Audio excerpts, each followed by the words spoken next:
I'm going to show you how to make scallops with red pepper and zucchini cream sauce. But this is a special recipe. You know why? It got me out of the doghouse.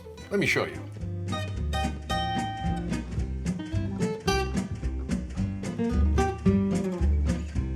Let me show you to make the sauce. So let's send in an explorer to make sure that we got it as hot as we want it. And I would say the explorer has convinced me. So here we go first with the zucchini. No salt, no pepper in the zucchini. Why? The salt makes the zucchini sweat. In meeting with the hot oil, it will splatter everywhere. Together with the zucchini, we add the red pepper that I've also diced nicely. Why? Sometimes when you cook, you're in the process of painting something. And I think that colors are just as important as flavors. You cannot have something that is beautiful to look at and taste horrible, or something that it tastes terrible and it looks beautiful, or even worse than that, something that has no flavor whatsoever. There's plenty of flavor in here. The zucchini, as they're cooking and picking up a lovely brown crust underneath, and now I go here with my mixture of spices. The fresh herb that I like to add is mint. Mint is very powerful. So be gentle and don't use too much, because mint could completely overtake the flavoring. Now, I want you to stir everything around. The mint is a very Sicilian herb. In my opinion, it's happy, it's joyful. It promises things full of smiles. Is it so? In my head it is, and in my head I guess it works. But I absolutely love what the mint does in terms of the aroma that it brings into the dish, but also the flavor.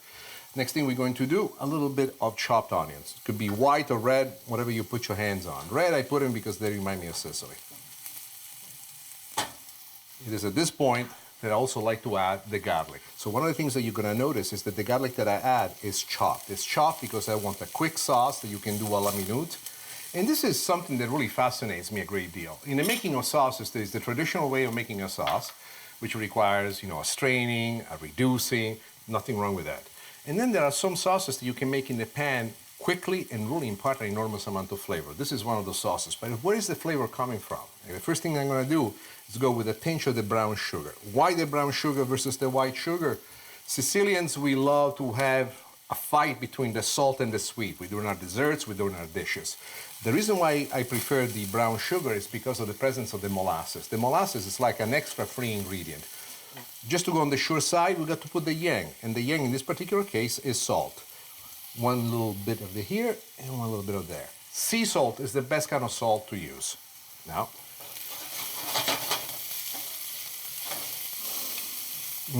the aroma, I can already see in my own head how this is going to taste, and it's splendid. One quick deglaze of wine. And the reason why we want to use the wine is because we want to pick up the brown bits at the bottom of the pan. This is basically truth for every kind of pan sauce that you make. So watch this as the wine reduces.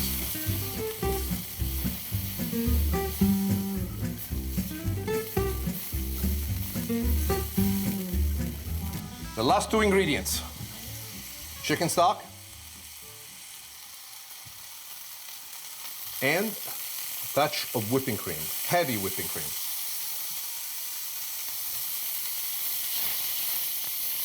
Now you want to reduce the heat down to a simmer, and you want to let the cream and the stock reduce briefly. While the sauce reduces, let me show you how to cook the scallop.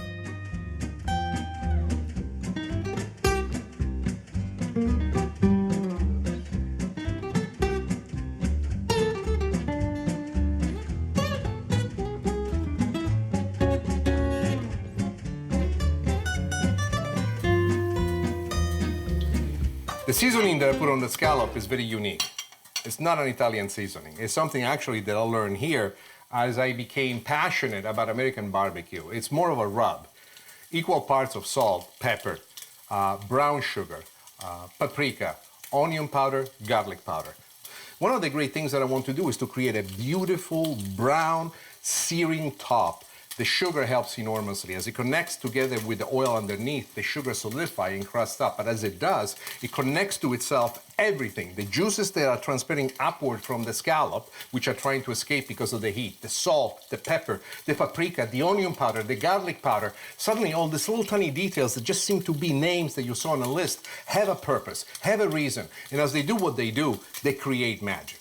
Let me show you what the magic is as I turn the scallop. Look at this, the perfect searing. And this is what I love. A scallop to be tasting just right has to be perfectly crusted exactly like this. Now the same thing is happening underneath. And that's exactly what I'm looking to do. So a scallop's this size, how long would you like to cook it for? I would say don't cook it any more than, at this heat, because I'm going on very high heat, don't cook any more than 1.5 minutes per side. I would say our scallop is ready to go. I'm gonna turn off the heat. I'm gonna turn off the heat from underneath the sauce. And now let me show you how to plate it. This is designed for all of you who, like me, fail from time to time in understanding what it is that our wife will say. She says, "Did you hear anything I said?" I think I did, but apparently I didn't. So first and foremost, you gotta go with a spectacular sauce like this. But this sauce alone will not help you. You need something else that will bring you out of the pain or trouble. And there she is, a beautiful scallop. This in itself is spectacular. Yes, this is an appetizer, but this is the one thing that opens the conversation with a smile. And this is how you make scallops with that red pepper and zucchini cream sauce.